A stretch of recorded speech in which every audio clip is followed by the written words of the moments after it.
Toyota RAV4 clicking sound diagnosis. So having the vehicle up in the air kind of simulates a turning condition because the suspension is drooping, and you can hear that the sound is definitely coming from this side.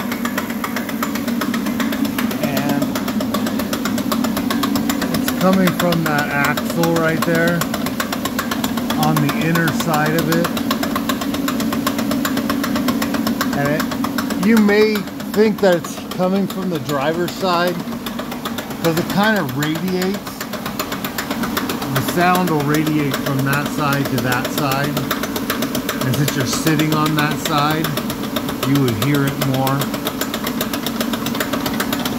But that's definitely a failed axle.